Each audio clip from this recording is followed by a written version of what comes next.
Oregon takes on Illinois this weekend, a top 20 opponent coming to town. By the way, their Michigan game got announced. I was a little scared that was going to be a big nooner. It is not going to be a big nooner. Back-to-back weeks, 12:30 on CBS. Yeah, you guys be a feature on CBS in back-to-back weeks. It's pretty cool. Big time. Pretty cool, man. Yeah. Dan Lanning was asked about his defense pitching a shutout in Purdue, and here's what he had to say. Yeah, I think we had some really good moments. More proud of some guys upholding the standard when they got their opportunity to play. Sometimes games like that, you always want to give opportunities for guys to continue to develop and grow. And we had some guys that stepped in on the field that I thought played well when they got their opportunities. There's plenty of things, though, that, looking at that game that we can go attack and improve on. Got to clean some stuff up, man. Got to clean some stuff up, but hey, proud of the effort. Yeah, I wish he would just say what he really thinks, and we all think, yeah, we just stepped off the bus and we won the game. Yeah, so Purdue that's all that sucks. took. Purdue's not a very good football team. Is there a worse team in the Power Four than them, you think? I was trying to wrap my brain around that. Is Mississippi State worse? They put up a little bit of a fight this weekend. Purdue put up a fight against Illinois, to be fair, if we're going to do that. They did almost beat Illinois, and Illinois is ranked in the top 20. That game went to overtime. Yeah. So they did put up a fight. North Carolina's pretty bad. Their defense Stanford? is so bad. What's Stanford doing in the Big 12? Stanford's not even the worst team in that conference. Oh, who's in the... Cal hasn't won a game. Yeah. Stanford beat Syracuse at Syracuse. They did. They got to win. Cal's 0-4. Tilt. Yeah, Oklahoma State's bad, but they're more feisty than Purdue. They would smoke Purdue, I think. I'm trying to... Yeah. Purdue's Purdue's really bad. Have UCLA and Purdue? UCLA and Purdue play each other? Rutgers this weekend. Yeah, that's true. At Rutgers, that was a shock. We do not get a UCLA Purdue game this year, unfortunately. Oh, could you imagine if we did? Because that would be the other one that I would look at and say they're pretty bad. In the SEC, let's see, Mississippi State. I think it's Mississippi State if you're going to SEC. Yeah, right? they have to be it. They lost to A&M by 10. They've been competitive in games. That's also like how much of that is just teams not caring at all about that game. And all right, we're playing Mississippi State. We'll win. My ultimate point is I'm sure as a coach, you can always find something to clean up. As soon as Oregon stepped off that bus, they were winning that game. They were. It was just a question of are you going to make it uncomfortable? And they did not make it uncomfortable. This week, you got a top 20 team coming to town. Illinois is coming to town with Brett Bielema. Their only loss is on the road at Penn State, 21-7. Was the score of that game. They squeaked out a win on a Friday night against Nebraska. They squeaked out a win against Purdue in overtime, and then they beat Michigan this past weekend 21-7. I'm glad that we can finally get done pretending that Michigan's a top 25 team and they should not show up in the poll the rest of the year. Well, that Penn State game you said, I kind of remember watching that. Well, it was a night game, I want to say, and it was closer. It was a little competitive. Closer than that score indicates. It was 7-7 at the half. Yeah. It was 14-7 at the end of the third quarter, and then they tacked on a late touchdown to make it 21-7. I want to say Illinois flubbed on special teams in a field goal setting. I'll go back and look to make sure, but that was a really tight game. Drew Aller was less than impressive in that game, only 135 passing yards. He did not throw a pick, but no touchdowns. All their touchdowns came on the ground.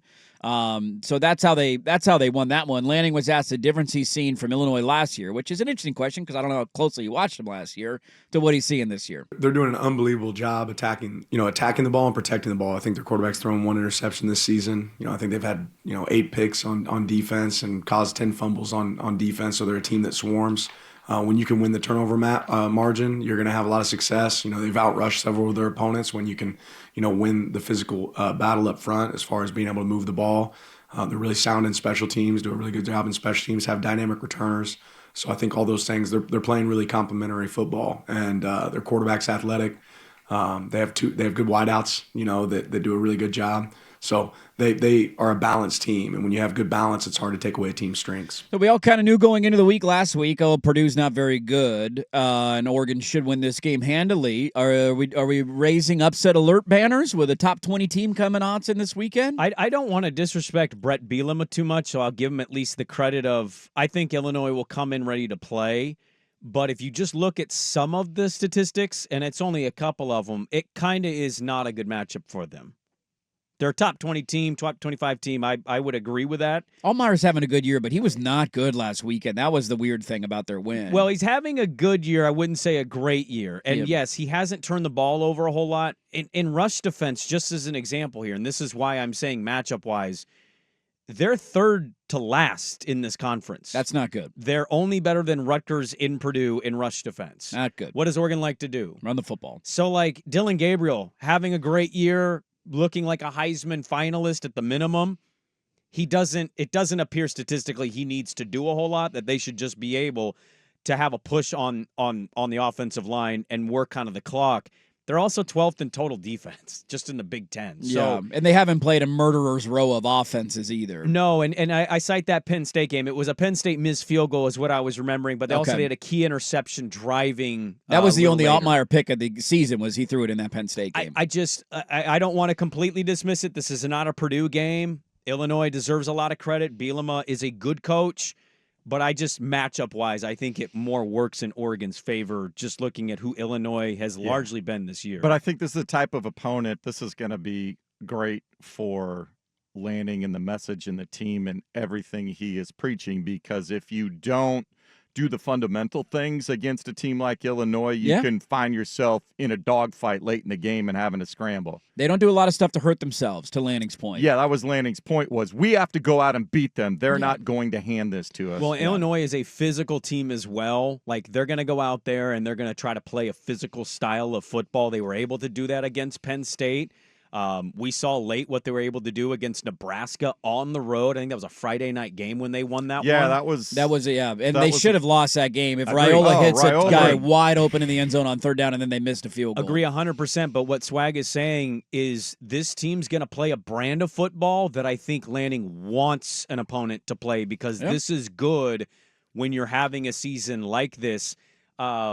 The one area that is interesting is if they can come in with some confidence and catch Oregon a little bit, their red zone numbers are pretty good. They're third in the red zone in scoring percentage. They can run the football down around the goal line. So they're kind of one of those teams that they've snuck up on a lot of people, but what they just did to Michigan, Lanning is going to play that tape. And I think it's going to play right into kind of what he wants an opponent to be doing coming to Autzen at this point of the season. You want to keep your team tested. He can say, who cares about being ranked number one? College kids see that. It's hard not to hear it and not to see it. And I think they're good coaches down in Eugene. But this is a game that kind of gets you refocused on, we won in blowout fashion. Yeah, we beat Ohio State. We're number one. But we haven't earned number one yet. You got to earn number one by being number one at the end of the year. You got more food on your plate, Bob. Exactly. You got more food on your plate. I think it helps them a lot, too, that they won that game last weekend. If they would have lost that game last weekend, maybe you overlook it a little bit. They're not ranked anymore. They won it. They're, 6-1 or whatever the record is on the season, and so you're coming in top 20 team. One other takeaway, just quickly, because we didn't talk about the game a ton yesterday. There wasn't a lot to get to in the Purdue game. One of the biggest things that I'm curious to see if they change, and whether it's short-term, long-term, and it was funny because it was a moment where I was screaming at my television, and then he made an incredible play, and I was like, well, I'm glad I didn't tweet that out because it would have aged poorly. Noah Whittington is a bit of a problem as your number 2 running back right now. Now, he made an incredible catch in the end zone. All credit to him on that play. He just doesn't have a burst. He doesn't have the explosiveness he used to have.